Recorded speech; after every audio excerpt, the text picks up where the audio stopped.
welcome to the Property Guys Podcast, Episode 3.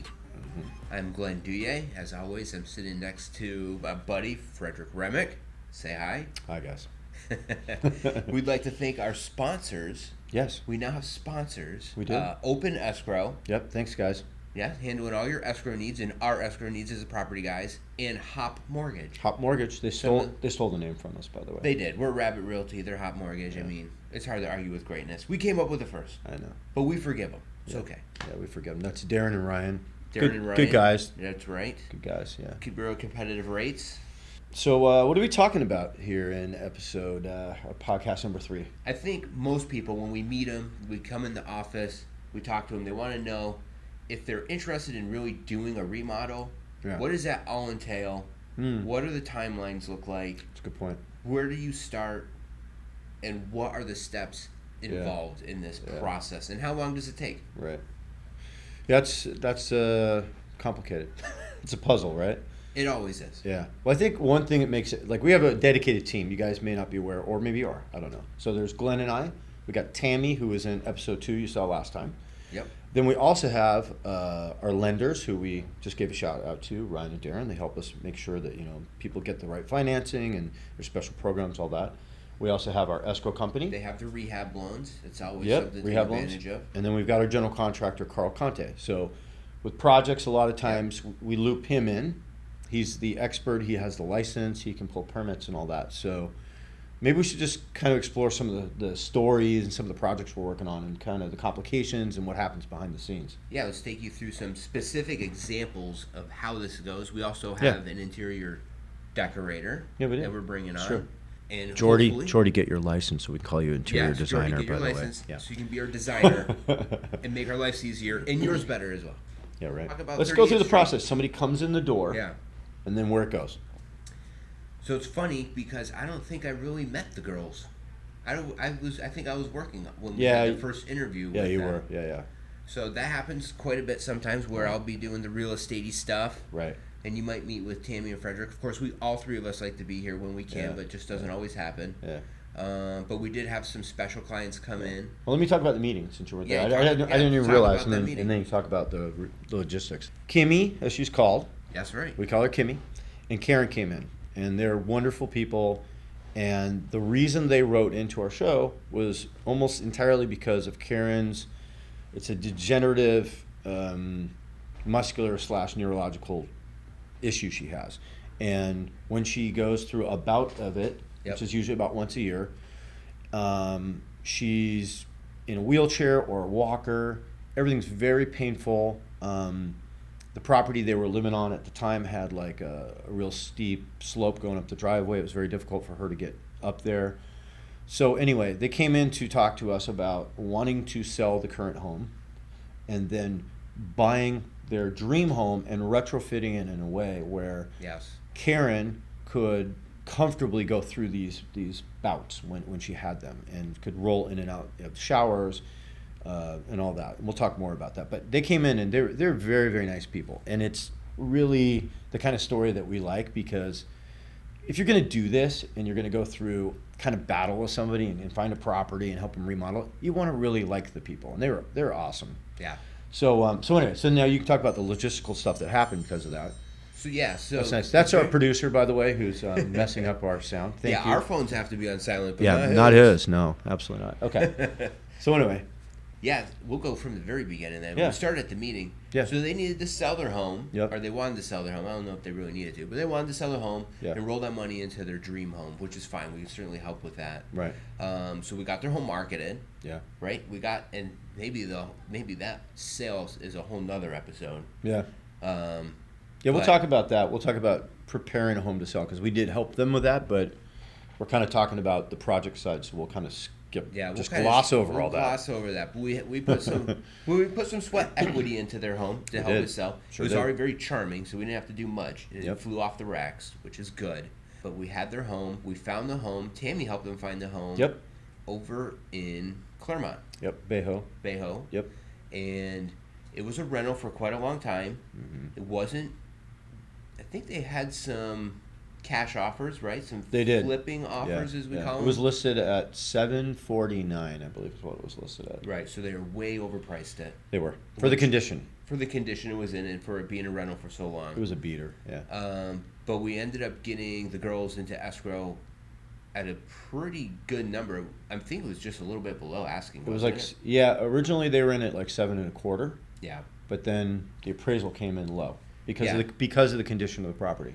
Yeah, so we're at like 750 list wise, 740. I think we were in at like 725, I think, yeah. Yeah.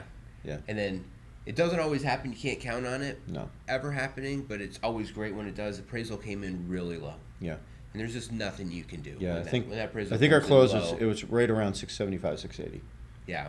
So they ended up getting about 70,000 off of what the ask price was. Which was more in line with what we kind of thought Yeah, it was it valued was. at when you It walk was. in. Yeah. But you're dealing with someone else on the other side of this table, the seller.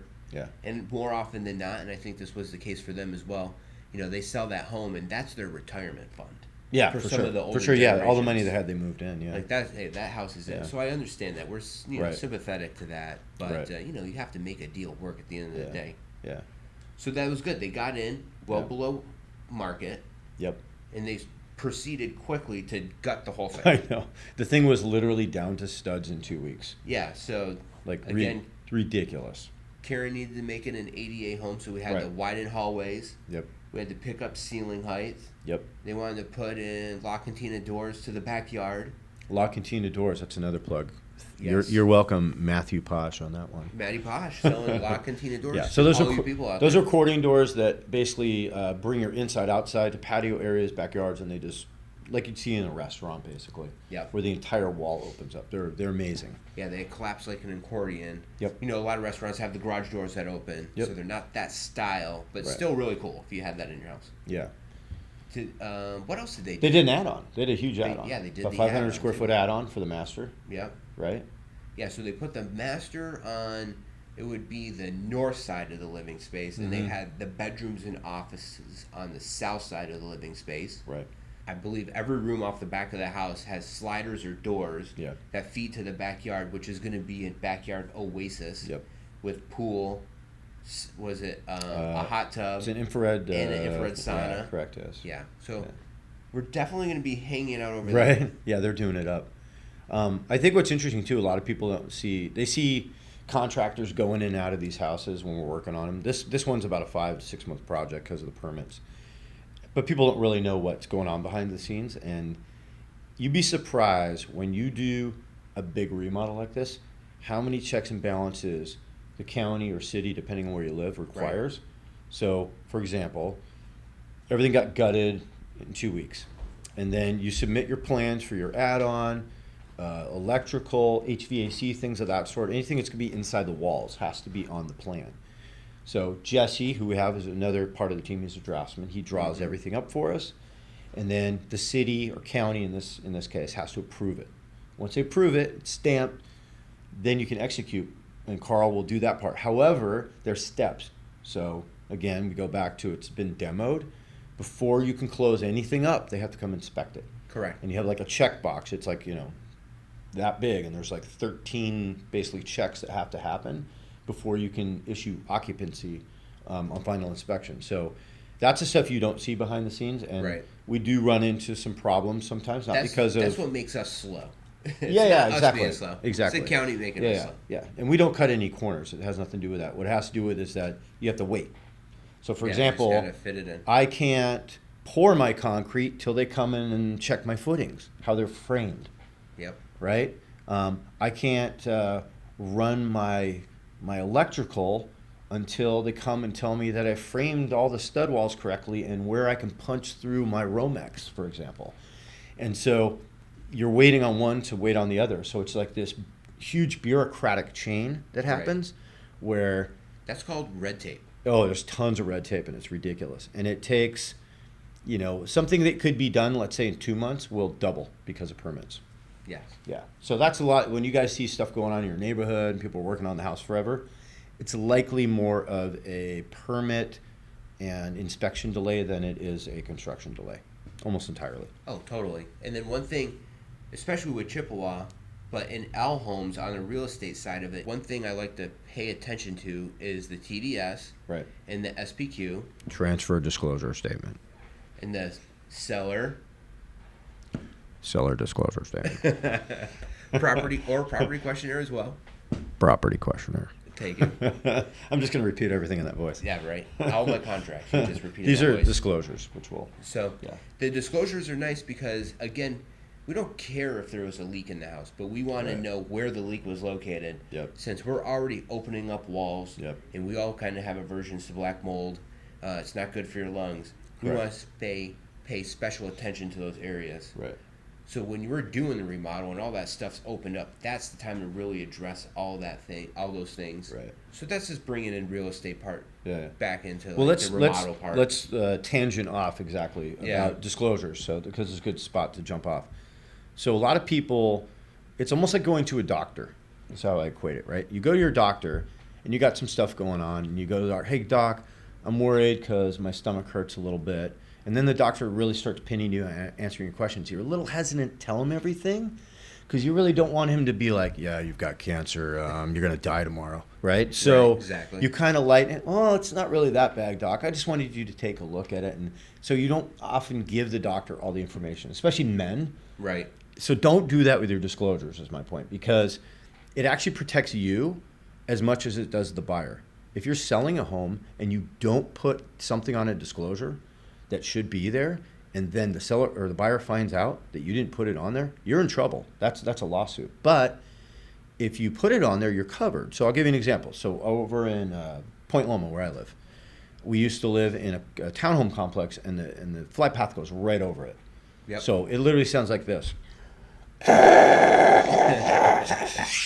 Like that, right? It's a pretty good effect, actually. Yeah, there you go. I don't know, once every half hour, something like that, right? And yes, anybody who's buying a place there should know there's air traffic. But you know what? When we filled out our disclosures, all I had to say was, near airport, air traffic is heard periodically, right? Which is the absolute truth. It just means once in a while. That covered us, right? Yes. And the point is that you're also being honest about handing this property over to somebody else, and you're telling them what some of the limitations or the challenges are on it. And that's fair, right? And that's how that person can honestly assess whether or not they want to buy the property, right? Well, just or just me, because we own our home, so it's like you move in, you buy a home, and you want to know that, hey, to open this door, you got to jiggle the handle 3 times. There's nothing more worse than when you move in and you're just like, I know how to turn an oven on. I know, right? Why is this thing not turning on? I know, because it's broken. And then you go to the disclosures, well, because it's broken. Or it's like, oh yeah, the one burner, you gotta push the there's always these intricate things for houses, right? Yeah. That you don't know about when you first move in. So Right. it just helps people Right.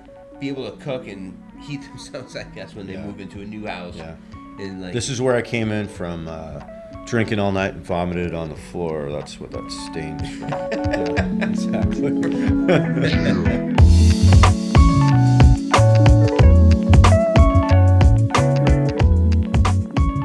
So let's get back to our project. So the project we're talking about is Kimmy and Karen's place. One of the things that they had to do that was very challenging, that was something we actually hadn't done before, was making ADA compliant. So all the hallways are 4 feet wide. Mm-hmm. All the doorways are 4 feet wide. The shower area that has a toilet and all that is like a wet room where she can roll in and out in the cases when she does have a bout happening. I mean, wet rooms are more and more popular anyways. Yeah, as they a are. bathroom design. Yeah, I personally really like them. Yeah. I don't know why everything can't. I mean, as we learned earlier, you brush your teeth and shower already. I do. So why not just make a whole big wet room where you can do everything? I can brush my teeth everywhere. Yeah, That's just true. brush your teeth anywhere you want. Yeah. Now, with that being said, would it be gross if you're on the toilet brushing your teeth? That might be a little bit. That might be. Yeah. Well, you gotta handle all your business somewhere, I guess. You know what I saw once up in San Francisco, and I think they use them in Asia. So a lot of places in San Francisco are way, way, way too expensive and way, way too small. Yeah. Like in the city, and so Brooke's old roommate, he rented his place out when she was a travel nurse, and I was there once. So he had a bathroom that you went into. It had a toilet. It was a half bath. Okay. And I'm like looking around. I asked him, "Hey, where's the sink?" He's like, "It's on top of the toilet." And I look, and there's like a dish on top of the toilet that Yeah. holds like a little spout of water, and you literally like pump, wash your hands, and then use the the top of the toilet, and it's also a drain that goes right into the toilet. It's bizarre. It drains into the toilet. Yeah, Like into the tank or into the bowl. I think in the bowl. Interesting. Isn't that weird though? That is weird. Yeah. So in theory, I could, in that case, go to the bathroom, wash my hands, and brush my teeth in that one spot, given the way that it was set up. I think the overarching theme Might be is gross, but if you had just a water closet, Yeah. right? Just a specific place for your toilet, Yeah. a room for that, and then everything else was wide open, you'd be good to go. right. Let's get back. Oh, you know what I Yes. did want to talk about? Okay, so behind the scenes. So when you do a big remodel, here's the steps that have to be taken. First step is, an idea with us on what the game plan is and purchasing the property and kind of the scope of the work. Then we need to create a really specific budget on what that cost is. And Right. as we know, we have a lot of vendors and a lot of materials that we get wholesale, so they're always good deals. One of the things we don't talk a lot about to people, because we don't know what extent they're doing, are like permits and all that, like we alluded to. And we have a draftsman, like I said, Jesse. So he'll actually come out, he meets with the client, he meets with us, and then he's the one that has the vision to be able to put our game plan onto basically a schematic, Yep. a map, right? So it maps it out, it's designed, and then the client and him go back and forth like, hey, can I get a bigger walk-in closet? Can we move this tub here? Whatever. And then once they lock that down, Right. Wonder if you wanted a secret room. yeah, secret room. We ran into that one too. That's true. Yeah, the secret room. I wonder what they do in that secret room. Office work. Office work, right? So anyway, so once those designs are done and everybody's on board, then they get submitted to the county, city, depending on your jurisdiction. Once they're stamped, like we talked about, they can execute the plan. But what's interesting is that the time frame. So you don't think about these things. So let's say you were to want to go buy a house and then want to remodel it and then eventually move in. So it's going to take you about 30 days, assuming you find a house right away, to close. Mm-hmm. Then it takes probably another 30 to 60 days, depending on your remodel, to get your plans back that are stamped, right? Yeah. So now we're at 60 to 90 days. And then let's say your remodel's 2-3 months. So you're looking at a good 6 months before you're going to move into the property. So those are some of the things people need to kind of think about when they're looking at like, hey, I can do that and I can remodel everything. Sometimes you want to keep your remodel smaller so you can move in and then maybe do the bigger upgrades over time. Just Correct. depends on your situation, But anyway, but I think that's interesting because you don't see that stuff, the behind the scenes and kind of the steps it takes. Right. People just think, oh, I just, general contractor snap a comes out finger, and it's done. It's done. That's it. There's a lot of steps involved. And you can always go in phases too. Yeah. You could have the plans done. You could do a phase 1, a phase 2, Absolutely. phase 3. Yeah. Inside, outside, downstairs, upstairs, Yeah. rooms, living rooms, whatever. Yeah. You can break it up however you'd like. Yeah. But with that being said, it is a cool way, a really good way to add value because, for example, our team generally builds at about 225 to 250 a square foot finished. But most areas, even the suburban areas, were at $400 a square foot. So you can imagine if you spend 225 and you're getting back 400 a square foot, that's a good investment. That's a great investment. Yeah. I mean, you're getting back like 30-something% return. Yes. Yeah. Exactly. So that's big. When you buy below market, you're inherently fixing all the problems of the home already. Yeah, it's like a new So house. It's like a new house, and you're Agreed. making it really appealing. Yeah. And on top of that, it's brand new, bigger, Yeah. and more bang for your buck. Absolutely. So you're stepping into that house Yeah. with already good appreciation. Right. Well, I think that's like we talked about before. We can't help everyone. We don't have the time for it. But the people that we do work with, I think they appreciate the fact we just take care of all that. So Right. they come in and it's like, hey, look, guys, this is gonna be complicated. It's a puzzle, but we got all the pieces that we put together for you, and we're here to support you and get you through it. Our team is, our contractor is, our lender is, and in 4 months or 6 months, you move in, it's done. Exactly. And people like that. Well, there's we're talking, this is a big project we're talking about. Yeah. But this can be scaled up and it can be scaled down. So even if you could do this to a condo. Mm-hmm. You could find a condo that needs a little work and put in minimal updates. Yeah. And there's hardly any time you're away from it. True. And you can move right in. Yeah. Well, and you still have, the I think numbers will still work in your favor. Johanna's, she did a kitchen remodel and some flooring, but she was in there, right? Yeah. Yeah. Yeah. So she did it all. So that's just literally having to pay one extra month at your rental. Yeah. You know what I mean? Yeah. So if you bought a place, like a townhome or a condo that needed work, you're already going to pay for the month anyways. So the work could probably get done sooner. Right. But you're already in for a month. Just do that, and then you move in, and it's Well, exactly what you want. Yeah, I think the biggest point to all this is that for everybody listening out there is, yeah, it's complicated and yeah, it's overwhelming. But if you come to somebody who knows what the heck they're doing and can put all those pieces together for you, it's not bad, and it's a lot of fun to design your own stuff. Right. You know, rather than paying for somebody else's improvements. Exactly. You know, buy it at a moderate value, put your own improvements in it that you like, and you'll be there for 20 years happy. Yep, we can certainly help you. It's like one of my favorite times is going to Floor and Decor with people and showing them and shopping with them, getting an idea what their style is, what their color schemes are, and then saying, okay, well, look, you can get this, this, or this in your budget. You can get this, this, or this in your budget. And that's the meeting, or that's the time where people are all like, it comes real for them. Yeah. They're like, oh, my house could have this in it. Right. Oh, nice. Exactly. I really like that. Yeah. And then it really becomes Even a secret their room if you're looking for it. Yes. I don't know what kind of flooring you put in a secret room. Probably something that you can mop up very quickly, I would imagine. Anyway, so podcast 3 is kind of wrapping up here. We should probably look at. Should we get Tammy back in here? Maybe we'll see, guys. If we can get Tammy back in for 4. I know that she wanted to talk a little bit about what's going on with the way nutrition fits in with kind of our well-being and where we're at as a team with that whole concept. But I won't bore you with it right now. But yeah, and who knows? Maybe we circle back around with health, and that obviously fits in with COVID-19 and like what's going on with that in the market. I'm sure that's going to be around for a little while. Yeah, we'll tackle that next time. All right, but we should probably wrap this up though. Yes, I'm hungry. For all of us here at Property Guys, though, I'm hungry too. I am hungry. So we should go get some food. I wish this was staged, but I'm actually literally hungry. So, all right. Well, thanks for coming out for Thanks for coming in, guys. Thanks number for 3 podcast. We'll be back for 4 soon.